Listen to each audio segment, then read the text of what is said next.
Ever since the Christian movement began, followers of Jesus Christ have said he was God in human form. But what about Jesus himself? Who did he think he was? With the rise of textual criticism and the modern study of history, historians have developed tools to unlock this question. Today, Jesus of Nazareth is no longer just a figure in a stained glass window, but a real person of history whose life can be investigated historically. So let's examine the New Testament, not as inspired scripture, but as an ordinary collection of ancient documents. Let's apply to them the standard tests we would use with regard to any other ancient sources. When historians investigate the Jesus of history, what do they find? First, Jesus claimed to be the Messiah. The Jews of Jesus' day were waiting for a promised Messiah, a descendant of King David, a warrior king who would bring military victory and spiritual renewal to Israel. They were familiar with the prophet Zechariah's ancient words. "Shout aloud, O daughter of Jerusalem, behold, your king is coming to you. Righteous and having salvation is he, humble and mounted on a donkey." Jesus' triumphal entry into Jerusalem on the back of a donkey, the final week of his life, is attested in independent sources, one of the most important criteria for the historicity of an event. In doing this, Jesus was deliberately and provocatively claiming that he was the promised Messiah, the King of Israel. Moreover, the plaque nailed to Jesus' cross stated the charge against him, in mockery of his messianic claims. The fact that later Christians did not use this derisive title for Jesus underscores its authenticity. For first-century Jews, the word Messiah was packed full of meaning. By assuming this title, Jesus was claiming all of this for himself. Jesus also claimed to be the Son of God.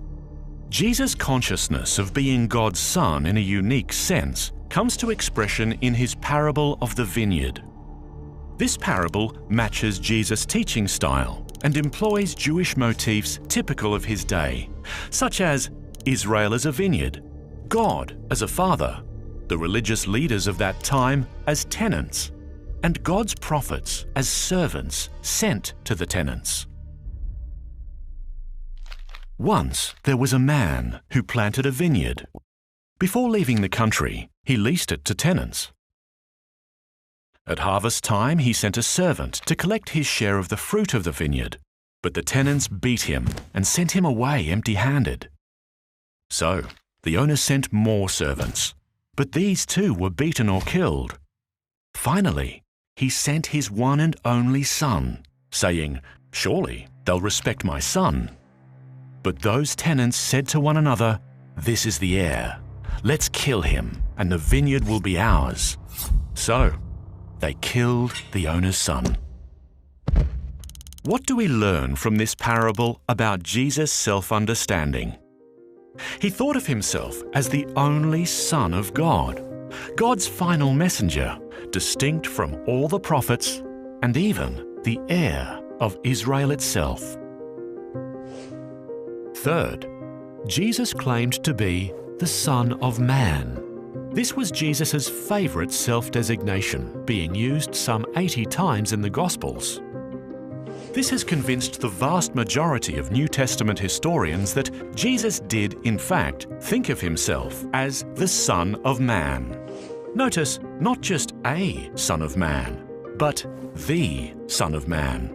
Jesus was directing our attention to a vision described by the prophet Daniel.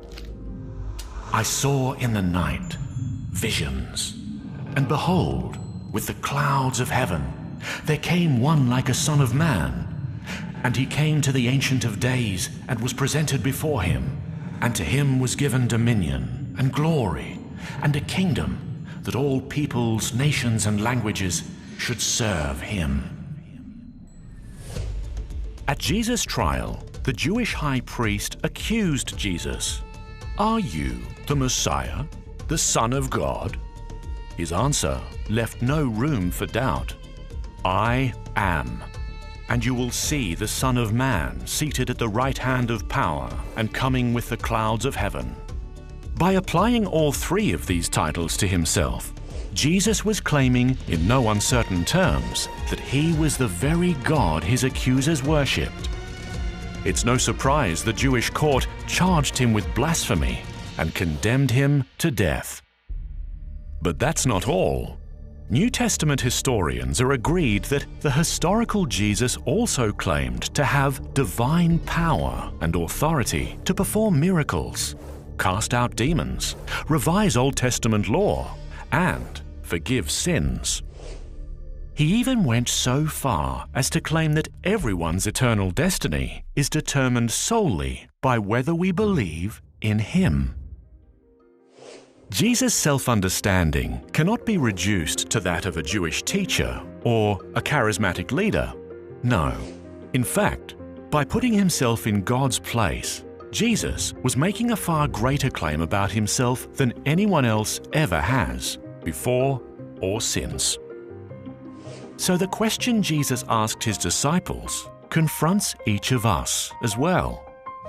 Who do you say that I am?